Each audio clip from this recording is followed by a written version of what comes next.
Hi viewers, welcome to Bhaskar area. APDSC 2018కి సంబంధించి నిన్నటి సాక్షి విజయనగరం డిస్ట్రిక్ట్ ఎడిషన్లో డిఎస్సి 2018 నోటిఫికేషన్ను రద్దు చేస్తున్న హైకోర్టు అంటూ మనకు సమాచారం రావడం జరిగింది.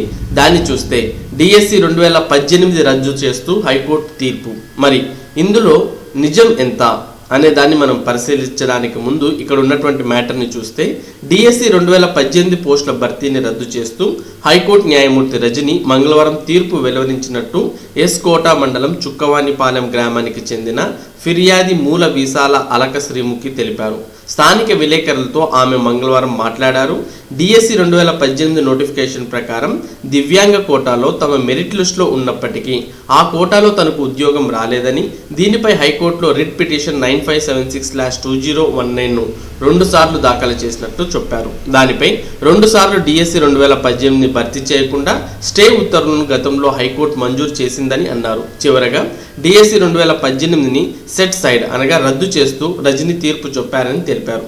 ఆమెకు సెలిబ్రల్ పాలసీ ఉందని, ఇది కూడా దివ్యాంగుల కోటాలోకి వస్తుందని హైకోర్టు న్యాయవాది గేదెల సుహీన్ కుమార్ ఫోన్ ద్వారా తెలిపారు అనే విషయాన్ని అయితే నిన్నటి సాక్షి విజయనగరం డిస్ట్రిక్ట్ ఎడిషన్లో రావడం జరిగింది. మరి ఈ విషయాన్ని చూసినటువంటి డిఎస్సి 2018 అభ్యర్థులంతా కూడా ఆందోళన చెందిన విషయం మనందరం గమనించవచ్చు. మరి ముఖ్యంగా ఈ డిఎస్సి 2018 రద్దు చేస్తూ హైకోర్టు తీర్పు అనే దాంట్లో నిజం ఎంత అనే దాన్ని మనం పరిశీలిస్తే టోటల్గా ఈ డిఎస్సి 2018 రద్దు అనే దాన్ని ఎవ్వరు కూడా ఆందోళన చెందాల్సిన అవసరం లేదు ఈ విషయం మీద. ఎందుకు అంటే ఇది డిఎస్సి 2018 రద్దు చేస్తూ హైకోర్టు తీర్పు అనే విషయం కేవలం విజయనగరం జిల్లాకు సంబంధించిన సమాచారం మాత్రమే. ఇది అన్ని జిల్లాలకు అప్లికేబుల్ కాదు. విజయనగరం జిల్లాకి అది కూడా కేవలం పిహెచ్ అంటే ఫిజికలీ హ్యాండిక్యాప్ అంటే వికలాంగుల రిజర్వేషన్కు సంబంధించిన సమాచారం. విజయనగరం జిల్లా విషయంలో కూడా అన్ని జిల్లాలకు దీంతో సంబంధం లేదు. దాంతోపాటు విజయనగరం జిల్లాలో కూడా కేవలం వికలాంగుల కోటాకు సంబంధించిన సమాచారం మాత్రమే.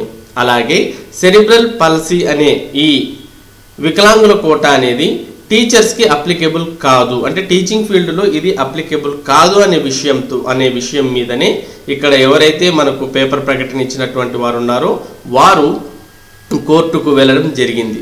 కానీ ప్రభుత్వం ఈ సెరిబ్రల్ పాలసీ వారికి టీచింగ్లో ఈ ఉద్యోగం ఇవ్వడం కుదరదు అనేది కోర్టులో నిరూపించినట్లయితే ఈ కేసు అనేది నిలబడదు అని చెప్పడం జరిగింది. కాబట్టి కేవలం విజయనగరం జిల్లా, అది కూడా వికలాంగుల కోటాకు సంబంధించిన ఈ సమాచారాన్ని ఆధారంగా చేసుకుని టోటల్గా డిఎస్సి 2018 రద్దు చేస్తూ హైకోర్టు తీర్పు అనే హెడ్డింగ్ ఇవ్వడం జరిగింది. కాబట్టి ఈ సమాచారాన్ని చూసి ఎవరు కూడా డిఎస్సి 2018 అభ్యర్థులు ఆందోళన చెందాల్సిన అవసరం లేదు. మరి ఇది టోటల్గా డిఎస్సి 2018 రద్దు అంటూ వచ్చినటువంటి సమాచారానికి సంబంధించిన విషయం. మరి ఇటువంటి ముఖ్యమైన సమాచారాన్ని భాస్కర్ ఏరియా అందించడం జరుగుతుంది. మరి ఈ సమాచారాన్ని మీరు పొందడానికి మన భాస్కర్ ఏరియా ఛానల్కు సబ్స్క్రైబ్ అవ్వండి. Thank you for watching this video.